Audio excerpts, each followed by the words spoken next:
Coming over and looking at the European markets next.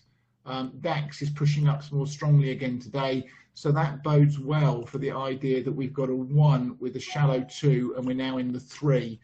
Push up a little higher and let it close, wait for the close today, and I'll fib out the projections for the rest of this larger degree A wave.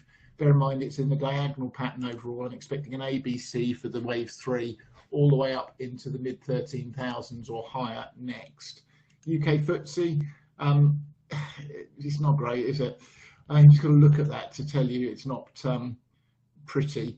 We hit the 138.2 yesterday at the peak for what could be counted as a 5-wave diagonal off the recent low at 72.20. We're pushing up higher. This looks like a 1, 2, 3 for a possible final little diagonal up, but watch these fibs here on the 15-minute chart for completion of this move before we then get a 2 back, and that 2 back does need to hit and hold a fib and then up again.